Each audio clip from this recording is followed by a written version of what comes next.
A continuación tenemos el tema aplicación de la ecografía en hemorragia del primer trimestre a cargo del doctor Eddie Vera. El doctor es médico asistente del Hospital Nacional Docente Madre Niño San Bartolomé. Doctor Eddie Vera, adelante.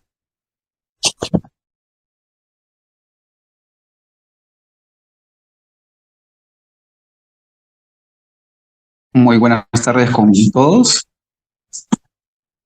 En primer lugar, agradecer a los organizadores por permitirme compartir con ustedes estos minutos, que vamos a hablar un poco acerca de la ecografía y su aplicación en hemorragias en la primera mitad del embarazo, tratando de verlo desde un enfoque práctico y de lo que haríamos nosotros cada vez que nos encontremos frente a estas situaciones, algunas particularidades y sobre todo incidiendo en una patología creciente, que es lo que vamos a ir viendo conforme desarrollamos el curso.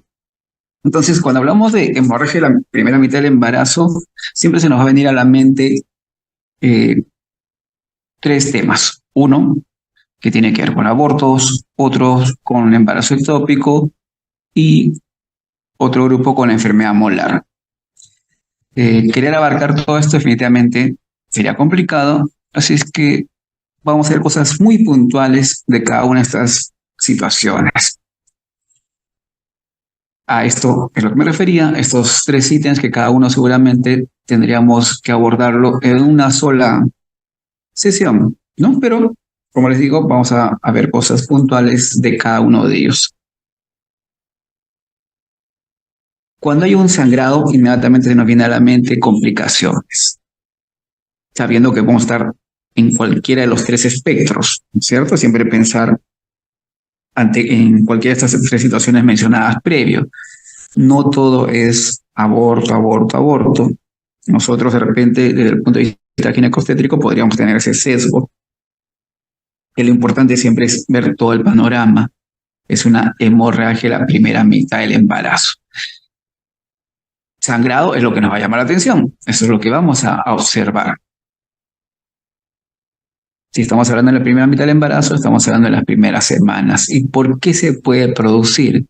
Bueno, pues esto se puede producir de repente por una mala implantación del embrión en el endometrio, alguna alteración en el trofoblasto, un problema en la desvisualización, alguna infección incluso también puede llevarnos a estas complicaciones como el sangrado. Y estas manchitas, estos sangrados que el paciente lo objetiva, por ultrasonido, que es lo que vamos a ver, pues vamos a ver zonas anecoicas, zonas negritas, así decirlo, en nuestras imágenes dentro de un útero. También nos empezaremos a preguntar, y acá la importancia de los datos clínicos. ¿Estará embarazada? De ser así, ¿y habrá un embrión? ¿Ese embrión será viable? ¿Qué edad gestacional tendrá? ¿Podría corresponder a un ectópico? De ser aborto, ¿será completo? ¿Incompleto? ¿Hay masas asociadas? Son preguntas que tenemos que hacernos para poder responderlas buscando información, y en este caso buscando imágenes. ¿Qué imágenes? Bueno, pues primeramente tratar de ver si es que hay algo dentro del útero, ¿no? Puede haber zonas anecoicas o zonas de hematoma.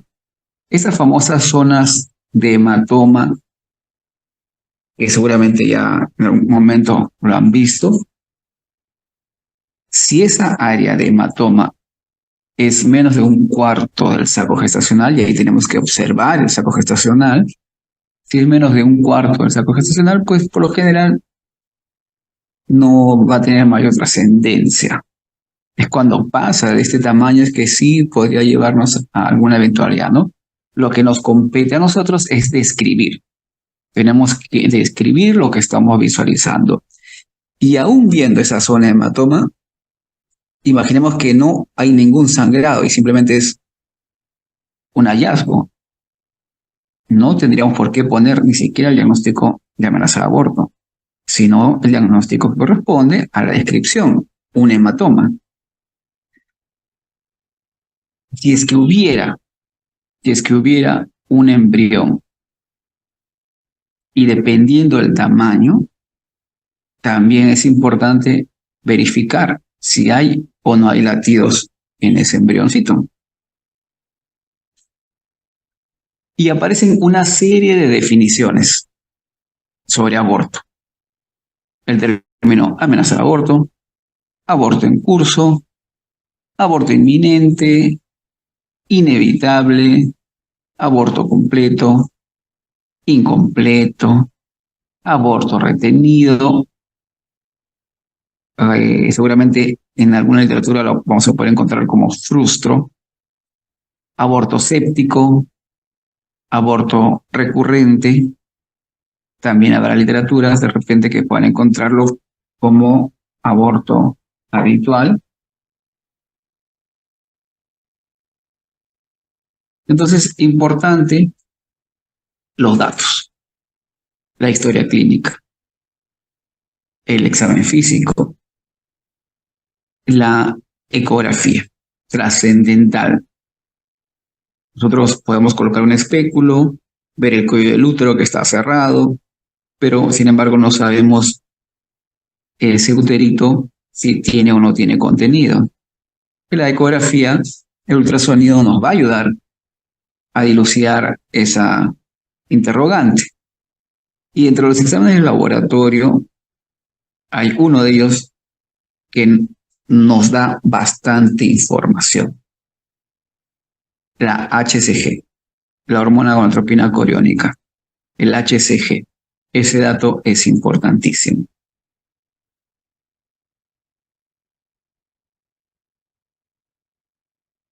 Entonces, nosotros podemos estar frente a un embrión que al visualizarlo no tiene actividad cardíaca. Nos ayuda muchas veces el Doppler. Colocamos el Doppler para ver si es que hay flujo en el interior del embrioncito, porque tenemos que estar seguros de lo que vamos a concluir, ¿no? No solamente decir, ya vi el embrión, no tiene latidos, sino tendremos que ponerle la caja del Doppler, incluso también la caja del Doppler pulsado, y escribir bien claro, no latidos cardíacos fetales, ¿no? Entonces, ese dato es importante. Ahora, el embrión tiene que tener una característica. Tiene que tener más de 7 milímetros. Más de 7 milímetros. Si tiene más de 7 milímetros y no hay actividad cardíaca, pues estamos lamentablemente frente a una gestación no evolutiva. O tenemos otras definiciones como el famoso embarazo anembrionario, gestación anembrionada, y aquí es que vemos un saco, pero que no hay nada en el interior. Hasta ahí podría ser normal no ver nada del interior, pero depende de las semanas que nos encontremos. Entonces, tenemos que calcular las semanas. Para eso tenemos que hacer mediciones. Vamos a medir 3 diámetros. 3 diámetros. Y el diámetro promedio es el que vamos a dar como resultado. Y si ese diámetro promedio es más de 25 milímetros y no hemos observado nada adentro, no hay vesícula, no hay embrión, entonces consideramos el diagnóstico de gestación anembrionada. 25 milímetros. Años atrás, de repente hace unos 10 años o tal vez un poco más, el punto de corte era de 18 milímetros. Hoy en día, después de la publicación que les voy a mostrar, es que esto viró a dar una chance al embrión sabiendo de que el saco crece 1 milímetro por día. Es decir, hoy día está en 18 y yo sé que el punto de corte es 25, le tendré que decir a la paciente, señora, pues en 7 días recién podríamos decir si es que es no evolutivo. Solo cuando pase de 25 milímetros. Si es más pequeño, todavía nos quedaría la duda.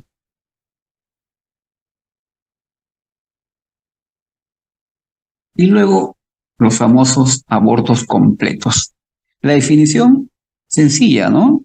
Aborto completo, expulsión total del producto de la concepción.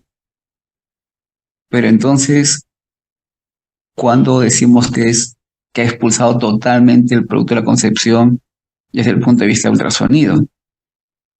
Esta parte es subjetiva, porque la parte interna, acá vemos, este es el endometrio, acá empieza la subjetividad.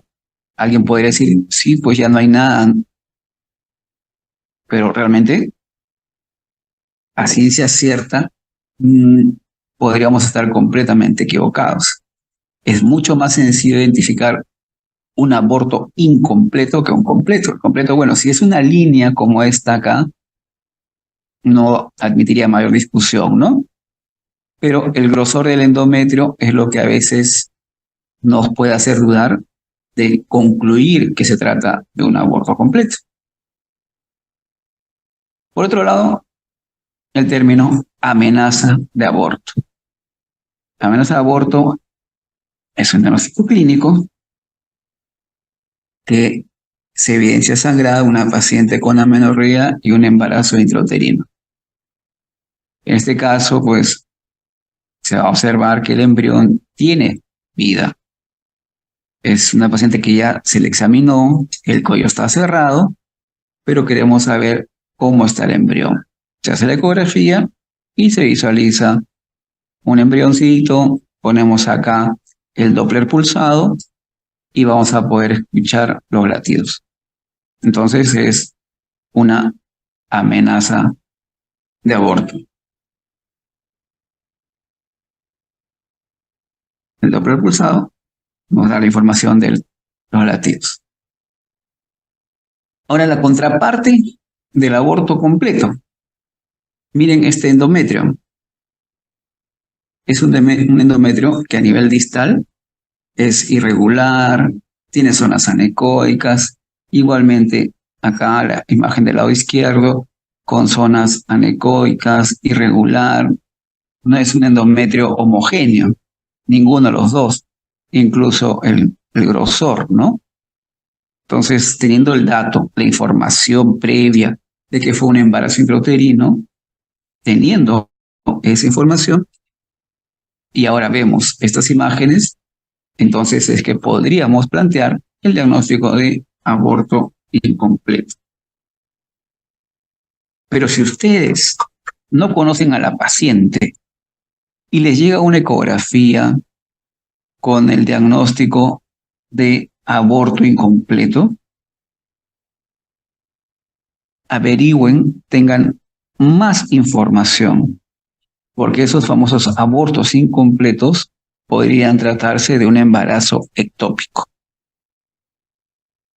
Así es que mucho cuidado con esos resultados que digan aborto incompleto. Siempre tienen que estar seguros de que fue intrauterino. Si tienen esa información, no hay más dudas. De lo contrario, hagan una anamnesis más profunda para saber que realmente se trate de un aborto incompleto y no de un embarazo ectópico. ¿Y qué es lo que notamos también cuando estamos con estas pacientes con aborto incompleto? Bueno, que puede haber en el interior una hematometra, zonas anecoicas por completo. Se puede ver restos incluso placentarios. Le ponemos el Doppler y ahí nos damos cuenta de que hay tejido embrionario, no solamente coágulos, ¿no? Sino tejido embrionario. Y bueno, estas imágenes, ¿no? Irregulares, anecoicas, heterogéneas en la cavidad uterina. ¿Qué diferencia? Miren la contraparte. Si nos ponen esta imagen y nos ponen esta imagen, yo creo que acá, en este caso, no vamos a dudar de que se trate, teniendo la clínica, por supuesto, antecedente de que fue un embarazo intrauterino, de que esto es un aborto completo.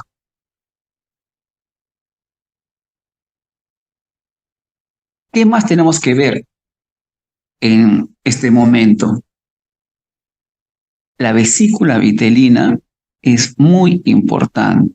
Esta vesícula vitelina, imagínense, vemos la vesícula vitelina, el embrioncito apenas a veces se puede observar al costado como un puntito, así como la zona de mi puntero, la zona rojita, así se ve a veces como un punto. Ese embrión, ese esbozo embrionario, no tiene hígado, no tiene riñones, y sin embargo es vida. Gracias a quién? Gracias a la vesícula vitelina. Esa es la trascendencia de esa vesícula vitelina. Y por lo tanto la vesícula vitelina nos da también más información. Cuando la vesícula vitelina tiene más de 6 milímetros, el pronóstico es malo. De ahí la importancia de medir la vesícula vitelina. Y la medición es de dentro a dentro. Dentro a dentro. No es de afuera a afuera, sino dentro a dentro. La zona anecoica, eso es lo que se mide. Si es más de 6 milímetros, el pronóstico es malo.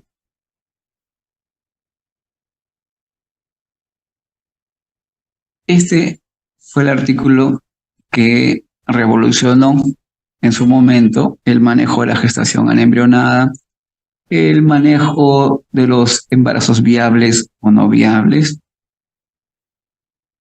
Fue publicado ya hace muchos años en el New England. Y dos cosas para rescatar de esta primera parte. Uno, las palabras viable o no viable. Más de una vez nos preguntábamos siempre, pero ¿cómo vamos a hablar de viabilidad si es apenas pues un embrión? Y acá pues hacen una definición operacional muy interesante, ¿no? Que se le llama embarazo porque potencialmente puede resultar en un bebé vivo. Eso es lo que quisiera recalcar de todos estos términos, ¿no? Cuando decimos es un embrión viable, o sea, tiene el potencial.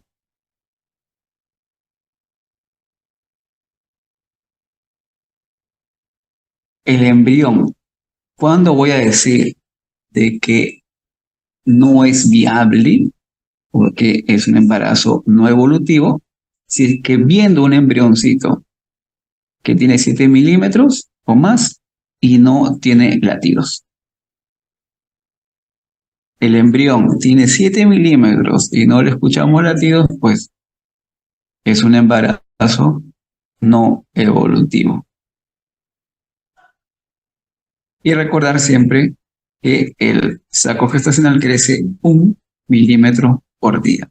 El saco crece 1 milímetro por día.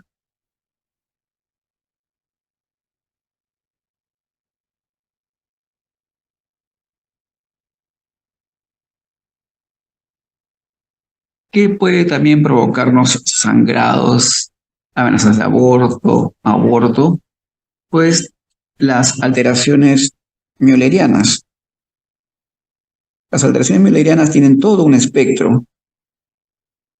De repente lo menos traumático, que puede ser un útero arcuato, hasta los úteros didelfos. ¿Cómo hacer el diagnóstico? Bueno, primeramente siempre tenemos el corte sagital. En el corte sagital no vamos a poder hacer el diagnóstico de este tipo de úteros, pero cuando rotamos nuestro traductor, empezamos a ver en el fondo del útero 2 zonas endometriales. 2 zonas endometriales. Entonces, al ver estas 2 zonas endometriales, nos hará sospechar de alguna alteración mülleriana. Entonces, con un equipo 2D llegamos hasta ahí. Un equipo 3D ya podríamos hacer otro tipo de evaluaciones, trazando una línea, a este nivel y viendo el fondo del útero hasta donde lo atraviesa esa línea para ver si se trata de un útero septado o de un útero bicorne, ¿no? Pero eso sería otro tema tratarlo. Acá simplemente quería mostrarles que muchas veces estos son causales de abortos o amenazas de aborto que me provocar sangrados en el primer trimestre y que pueden ser hoy en día con la tecnología que tenemos en todas las instituciones, puede ser reparado por una histeroscopía.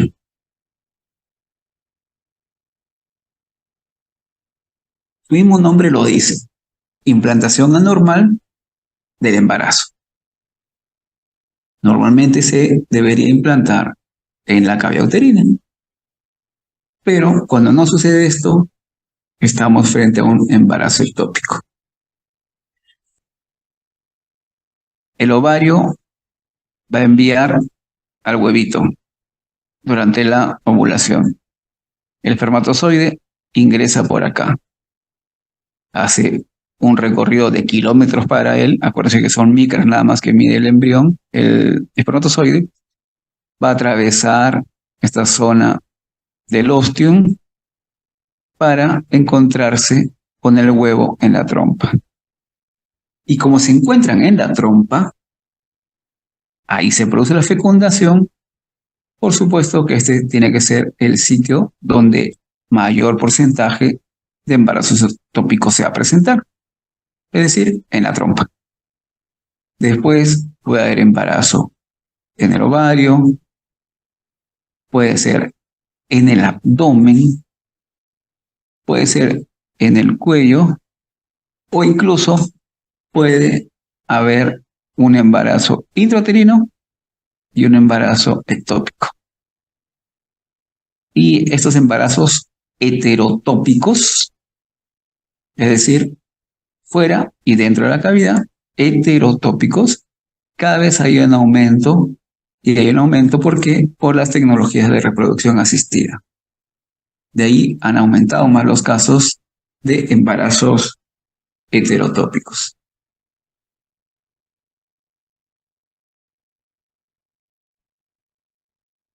Cuando hacemos la ecografía, pacientes que vienen por sangrado de la primera mitad del embarazo y no encontramos nada, me refiero, no encontramos un embrión en el interior, tenemos que solicitar la subunidad beta. Y esa subunidad beta, si es que sale más de 2000, y por supuesto hay puntos de corte también de 1500, pero la sensibilidad mejora cuando es más de 2000. Si es más de 2000 y no veo nada dentro del útero, se trata de un embarazo ectópico, donde ahora hay que buscarlo, si es que ya no lo hemos visto. Pero si tenemos una cavidad libre y una subunidad beta más de 2000, debemos pensar en ectópico. Debemos pensar en ectópico.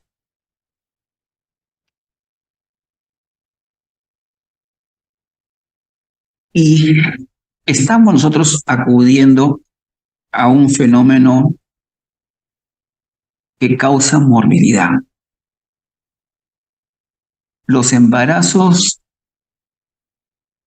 que me llevan a un acretismo placentario, los embarazos que me llevan a que el embrión se implante una cicatriz de una cirugía previa, han ido en aumento notablemente. Notablemente. Si 20 años atrás en una institución se podría ver 3 o 4 o 5, exagerando, embarazos con acretismo placentario, hoy en día eso se ha, pero exponenciado. Porque si eso se veía al año, Hoy en día de repente eso se puede ver hasta mensual. Entonces ya hay toda una corriente para tratar de clasificarlos, darles una gravedad de acuerdo a donde encontremos el embarazo. Acá tenemos lo celeste, que sería un saco gestacional. Esto es lo esperado. El saco gestacional es tener fondo del útero. Eso es lo esperado. Pero ni la figura B, C o D es lo que quisiéramos que suceda. Y para eso se trazan imágenes lineales, que lo puede hacer el ecógrafo. Trazamos una línea del orificio cervical interno hacia el fondo que cruza el endometrio y otra perpendicular al saco, para darnos una idea de cuánto puede haber invadido el saco gestacional la cicatriz.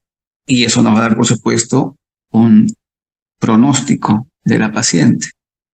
Entonces, estamos hablando de embarazos ectópicos en cicatriz de cesárea previa. Y esto pues es un embarazo que se implanta sobre o dentro de una cicatriz. También incluso se ve en caso de cicatriz de una miomectomía. De no darnos cuenta podría llevar a morbilidad materna y fetal grave, porque se va a romper, va a sangrar con las consecuencias que ya sabemos. Y cuando se han visto las imágenes de estos embarazos que se producen en las cicatrices de la cirugía previa, son muy comparados con el espectro de acretismo placentario. Muy parecidos.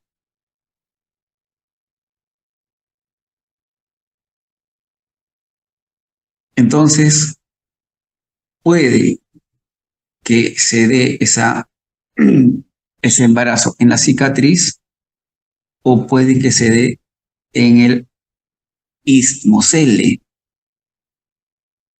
que repito, hoy en día lo vemos con mucha más frecuencia que hace una década o un par de décadas atrás.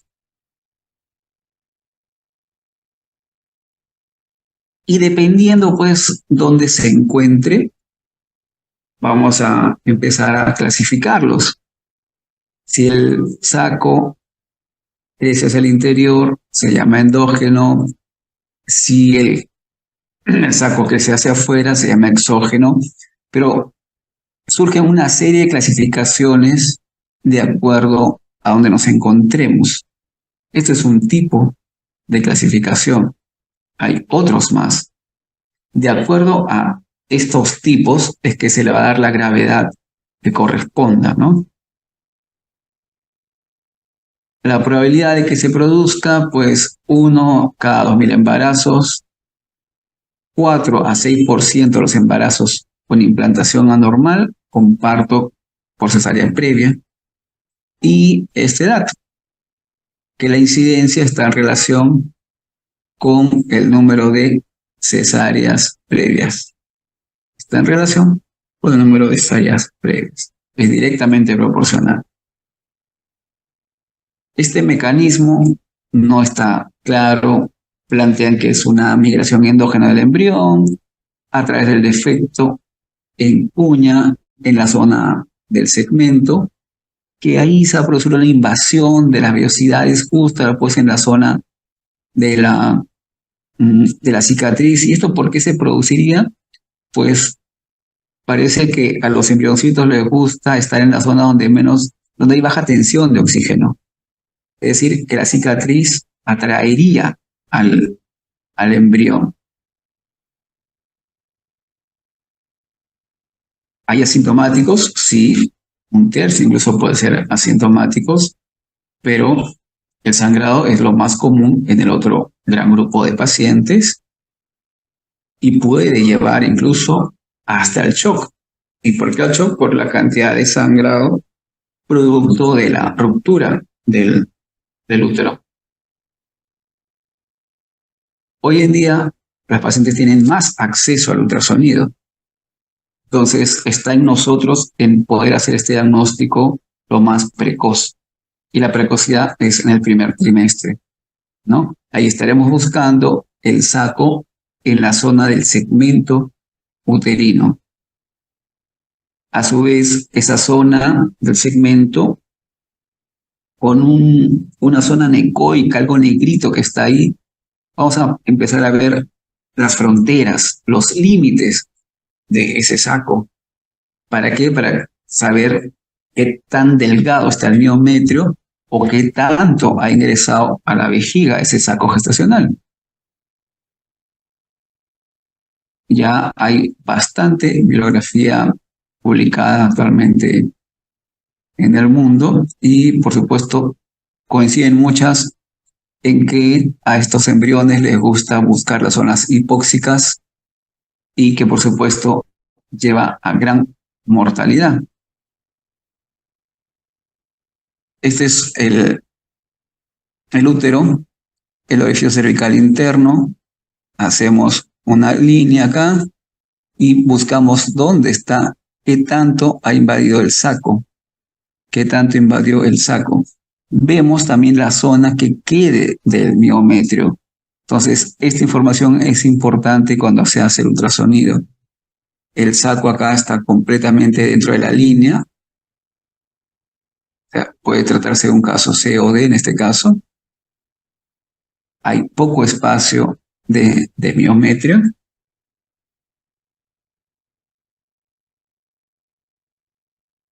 Traza la línea. El saco, miren dónde está quedando. Entonces siempre pues va a haber más riesgo cuando se produce más riesgo de rotura uterina en el grupo de ismocele. Y por supuesto el grosor. El grosor es importante teniendo un punto de corte de 3.3, ¿no? Menor de 3.3, más riesgo. Más riesgo, incluso podría estar presente el espectro a teta. Los americanos también hablan al respecto. Clínicamente a veces no vamos a llegar a ese diagnóstico, por eso el ultrasonido va a ser muy, muy importante. No hay duda de la morbilidad, donde le gusta implantarse a estos embrioncitos en las zonas del tejido cicatricial fibroso. Todos hablan de esto, ¿no? Que les gusta, de la zona hipóxica, por algún motivo son atraídos hacia ahí los embrioncitos. Conforme van mejorando los equipos y la capacitación, lo cual ustedes están haciendo el día de hoy, pues va a ayudar a que tengamos más diagnósticos precoces y menos probabilidad de rupturas uterinas. Importante evaluar ese saco para ver justamente ese saquito, qué tanto puede deformar la vejiga, ese saco qué tanto ocupa en la zona de la cicatriz. Eso es lo que se debe de describir.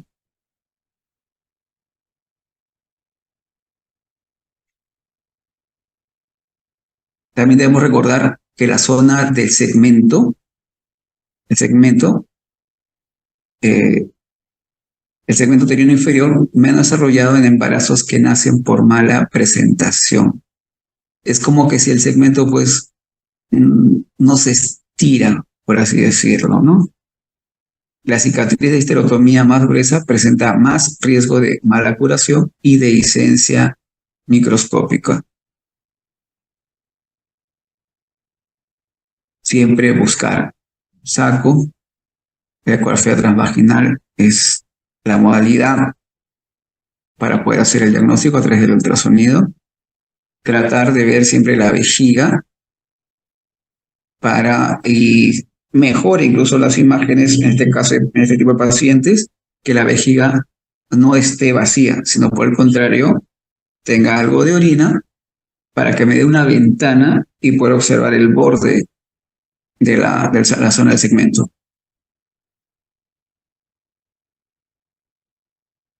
Diferentes formas de presentación del embarazo de la cicatriz anterior. tratar de buscar este grosor, ver a dónde está, qué tanto compromete el segmento. Cuando hago mi línea del OSI hacia el fondo, ¿no? El saco cómo atraviesa mi línea para darle alguna clasificación, ver la flujometría Doppler, porque nos vamos a dar cuenta que está, miren la vejiga también acá, llena, para que permita ver este borde, ¿no? Es un embarazo que incluso el saco está creciendo tanto que ya deforma la vejiga. Incluso hay una clasificación que lo coloca como un riesgo, ¿no?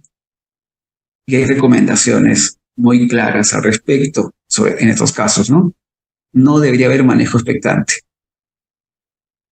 Que se considere la resección quirúrgica o la aspiración uterina guiada por ultrasonido para el tratamiento del tratamiento quirúrgico del embarazo ectópico en la cicatriz y que se evite el legrado por sí solo. También sugieren metrotexato intragestacional para el tratamiento médico de este tipo de patologías, pero ojo, miren, no metrotexato sistémico. En pacientes que eligen un manejo expectante y la continuación de embarazo ectópico con cicatriz cesárea, se recomienda la cesárea en la semana 34 y 35. Más grande, más riesgo de que se rompa la zona de la cicatriz o la zona del istmo Selen. Por supuesto, estas pacientes en el futuro deben ser asesoradas con un método anticonceptivo. Este otro estudio de los Rubin Lin, que nuevamente, ¿no?, nos hace recordar trazar una línea, otra línea perpendicular para ver la ubicación del saco gestacional. Y estas sociedades no recomiendan el manejo expectante por las complicaciones, por la morbilidad grave de la madre. Siempre tener en cuenta este gráfico para evaluar el riesgo de la gestante.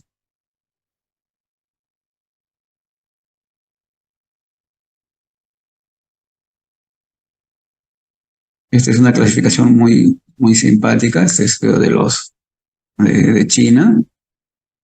Hablan de acuerdo a los tipos y aquí es básicamente cómo está localizado el saco. Primeramente es un saco pequeño que no deforma todavía el útero. Luego ese saco sigue creciendo, se empieza a adelgazar más la zona del miometrio. Aquí ya es un saco más grande, abarca más espacio del útero. Aquí ya empieza a bombarse, como se abomba. Por supuesto, cada vez lleva a mayor grado de dificultad quirúrgica y, por supuesto, de riesgo para la gestante, ¿no? Y en este caso, pues, ya no hay miometrio, toda es una zona invadida por el saco.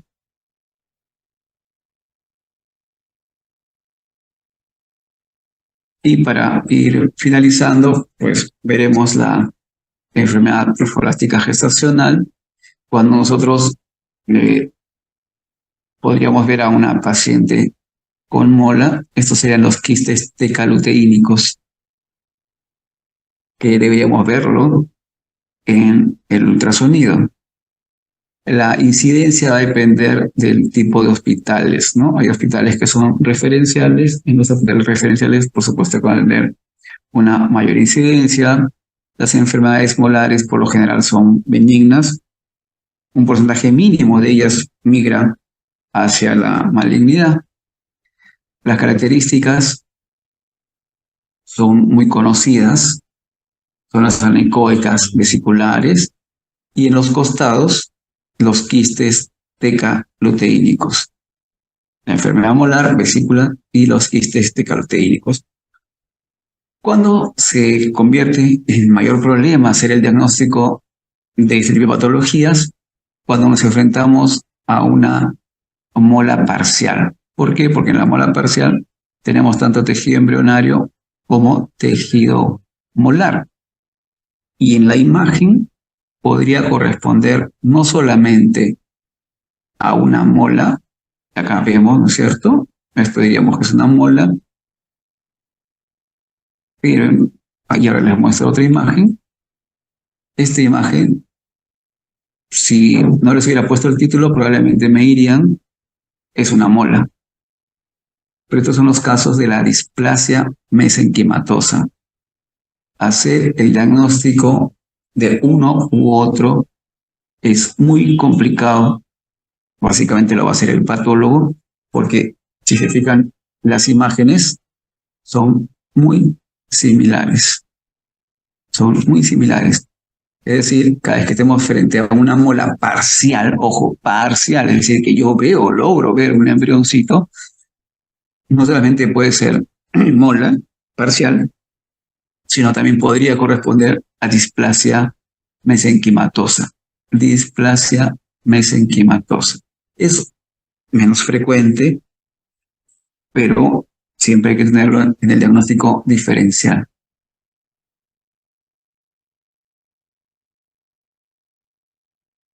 Bueno, eso era todo lo que tenía preparado para mostrarles.